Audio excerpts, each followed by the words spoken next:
Gaano nga ba kalaki at kalakas ang militar ng Israel? At kung ikukumpara nga natin ito dito sa Pilipinas, how does it compare to our very own military forces? Well, pag-usapan natin yan sa video ngayon.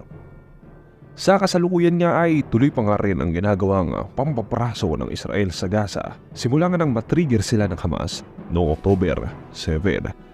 At hindi nga rin lingid sa kaalaman ng marami na suportado naman talaga ng USA ang Israel dito sa ginagawa nila. Sa katunayan nga, nagpadala pa sila ng guided missile carriers at mga F-35 fighters maging ng mga military equipment nga para suportahan itong Israel. Pero alam nyo, kahit pa nga hindi isama itong suporta na binigay ngayon ng US sa kanila, Israel have powerful military on their own. Pero syempre ang tanong nga, gaano nga ba talaga ito kalakas? Mabuti pa simulan nating silipin sa mga bilang. Ayon nga sa International Institute for Strategic Studies Military Balance ngayong 2023, may 169,500 active na military personnel ang Israel sa kanilang army, navy at mga paramilitary combines na yan. Pero syempre hindi lang yan, mayroon din silang napakalaki 465,000 na reserve forces. At para nga sa inyong kaalaman, itong mga reserve forces na ito ay mga civilian yan na may military training. Ginagamit nga lang sila kung kailangan ng military ng karagdagang mga tao. At para nga dito sa kaso ng Israel halos kalahating milyon ang enlisted reservists nila dahil nga sa kanilang mandatory na military service doon. Lahat kasi ng mga mamamayan sa kanilang bansa na edad nga 18 pataas ay talagang required nga na sumailalim dito sa military service na ito. Yung mga lalaki hinihinga ng 32 months o halos 3 taon na serbisyo. Samantalang, mas mababa naman yung hinihingi ng panahon para sa mga kababaihan na 24 na buwan lamang o 2 taon nga. At kung pagsasamahin niya itong active military personnel at itong mga tinatawag na reservist ng Israel ay aabot nga sa humigit kumulang 635,000 ang mga tao na pupwedeng pakilusin ng kanilang bansa kung kakailanganin. At hindi lang dahil sa kanilang mga personnel, kaya nga isa yung Israel sa mga may pinakamalakas na militar doon sa Middle East. Nandiyan din syempre yung kanilang mga advanced surveillance weapons. In terms of land forces muna tayo ayon nga sa Global Firepower, at Israel nga ay may estimated 2,200 na mga tanks. Wow, as in. Kasi nga, to think na 22,145 square kilometer lang ang land area ng kanilang bansa o higit 10 beses yan na mas maliit sa 300,000 square kilometer land area natin dito sa Pilipinas. Napakarami niyang 2,200 para sa kanila. Well, bukod dito sa mga tangke na ito, ayon pa rin sa Global Firepower, nasa 56,290 ang kanilang mga service vehicles. Mayroon nga rin silang 650 na mga self-propelled artillery, 300 na towed artillery at nasa 300 na mga rocket artillery. Marami yan. Isa pang hindi matatawarang parte nga ng Israeli military ay ang kanilang air power na isa nga sa mga pangunahing ginagamit nila sa kanilang mga opensiba. Marami sa mga aircraft ng kanilang bansa ay galing mismo sa USA. Nasa 339 ang kanilang combat capable na mga aircrafts o yung mga sasakyang panghimpapawid nga na handang magamit sa mga military operation. At sa 339 na mga ito, 309 dyan yung mga fighter ground attack jets. At dyan naman sa 309 na mga fighter jets, 196 dyan yung mga US F-16. Grabe, 83 dyan mga F-15 jets at 30 dyan yung mga F-35 jets. At hindi lang din mga fighter jets ang magagamit ng Israel. Mayroon nga rin silang 142 na mga helicopters kung saan 43 sa mga ito ay mga Apache attack helicopters. O diba? At pagdating sa kanilang naval power, syempre meron pa rin bagamat maliit nga sa bilang ang Israeli Navy, pero tinatawag itong capable. 5 yung submarines na nakalista sa kanilang Navy at 49 naman ang kanilang mga patrol at coastal combat ng mga ships. Mahalaga ang papel nga na ginagampanan ngayon ng kanilang Navy kasi yung Israeli Navy yung pumipigil sa mga resupply mission attempt sa Gaza na pinadadaan nga sa Mediterranean Sea. Well, pagdating sa depensa ay hindi rin matatawaran ang Iron Dome system ng Israel na nagsimula ngang gamitin noong 2011. Dinevelop ito taong 2006 matapos ngang sumiklab noon yung labanan sa pagitan ng kanilang bansa kontra nga sa Hezbollah kung saan ilipo-libo ng mga rockets nga ang pinaulan dito sa Israel. At dahil nga maliit lang yung land area nila at literal nakatabi lang nila itong mga kalaban nila very susceptible sila sa mga rocket attacks kaya nga malaking bagay talaga sa kanila itong Iron Dome system na ito. Kaya ng Iron Dome na i-intercept nga at sirain itong mga short range rockets dahil nga sa radar technology nito. Ayon sa International Institute for Strategic Studies pa rin mahigit 90% ng mga rockets na pinaputok ng Hamas, for example sa Israel, ang nasira nitong Iron Dome noong 2021 kaya nga napakalaking bagay nito sa kanila. At syempre, sa ibabaw ng lahat ng ito, sa ibabaw nga ng lahat ng mga armas na binanggit natin, pinaniniwalaan na rin na nuclear capable ang bansang Israel. Ayon po rin dito sa International Institute for Strategic Studies, mayroon umano sila nga Jericho missiles at mga aircraft nga na kaya umanong magdala ng mga nuclear warheads.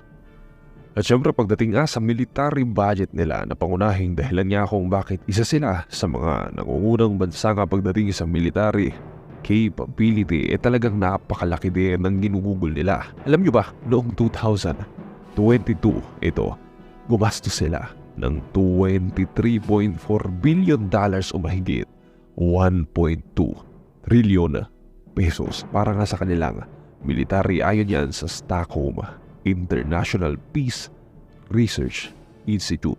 Pero syempre, aminin na natin, hindi naman talaga aabot sa ganyang posisyon nga itong bansang to without any US funding and support. Sa lahat kasi ng recipient, binuin nyo o yung mga tumanggap ng mga US foreign aid, itong Israel pala yung nangunguna sa pagitan ng mga taong 1946 hanggang 2023. Ganito kalaki, aabot sa $263 billion. Grabe, ang natanggap ng Israel mula nga sa USA. O diba?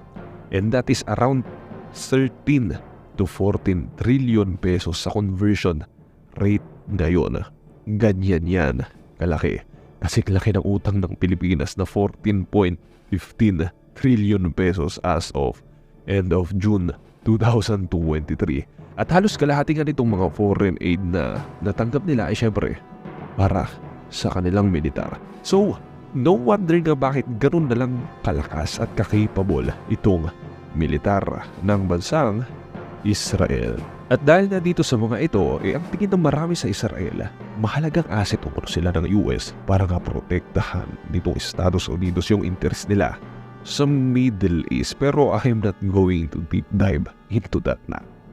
Isa pang interesting na bagay na nalaman ko tungkol na dito sa Israel ay exporter na rin para sila ng mga military weapon. Well, historically, importer sila o sila yung bumibili. And mostly sa USA nga sila kumukuha. Pero ngayon, they are already exporting military weapons. Alam nyo sa pagitan ng 2018 hanggang itong 2022 last year, at least 35 na mga bansa yung bumili ng weapons sa kanila. Ganun karami. At nagkakahalaga lahat ito ng $3.2 billion. So malaki rin yung pasok ng pera dito. At number 1 na buyer nila ang India na bumili nga ng worth $1.2 billion na weapon na sa Israel mula nga taong 2018 hanggang itong 2022 ayon yan sa SIPRI data. At dito nagulat ako. Number 3 tayo sa pinakamalaking customer nila. Umabot kasi sa $275 million nga ang nabili natin sa kanila between 2018 to 2022 dahil nga, favorite silang bilhan ni former President Duterte. At ilan niya sa mga nabili natin sa kanila ay mga air defense na missiles. And that is for Israel. Ngayon naman ay silipin natin na kahit papano pahapiawan natin ang sa Pilipinas just to compare. Ayon pa rin sa Global Firepower is taong 2023 rank 32 ang Pilipinas sa 145 mga bansa na isinailalim nila sa kanilang review. Pagdating nga sa active military personnel, ayon pa rin dito sa global firepower, nasa 101,000 ang meron tayo. Nasa 100,000 din ang reservists at nasa 50,000 yung para-military. And in terms of land forces, marami rin sa atin yung mga vehicles o yung mga military vehicles na tinatawag. Nasa 28,520 umano ito. Yun nga lang, walang nakalagay ng mga enlisted na tangke. May 12 self-propelled artilleries din umano tayo at 299 na mga towed artillery. So ayun talaga mga armored fighting vehicles yung marami dito sa atin base dito sa datos ng global firepower. And pagdating naman sa air power, ayon pa rin nga sa kanila, 188 nga ang total aircrafts natin. Pero 25 lang sa mga ito yung attack types. 23 sa mga yan mga transport types na. 24 yung mga trainers na ginagamit at 8 dyan yung enlisted para nga sa mga special na mission. Well, may 108 na helicopters din tayo pero isa nga lang umano dito yung attack helicopter. Well, base sa datos nila. So, medyo mababa pa rin talaga ang capability pagdating sa air power. And now, let's go to the naval forces. 93 nga ang enlisted na assets doon ng ating bansa. 2 yung mga frigates na siyang pinakamalaking mga naval ships natin. Isa nga doon yung corvette at 50 umano yung mga offshore na patrol vessels o yung mga maliliit. Para sa ating defense budget naman, syempre mahalaga to. Ito, 203 billion pesos ang allocation ngayon. Ngayong 2023 ngayong taon, pero inaasang tataas ito sa 2024 base nga sa budget allocation.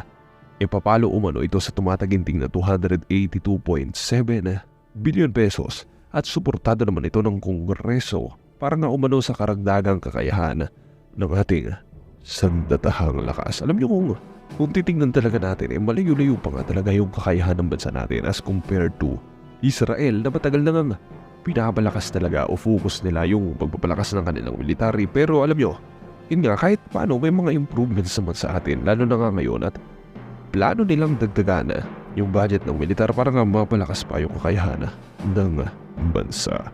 Well, anyways, sana inagustuhan nyo yung ating video, and kung bago ka lang dito ay mag-subscribe pa na for more military contents and updates like this. And once again, salamat po ng marami. See you next time.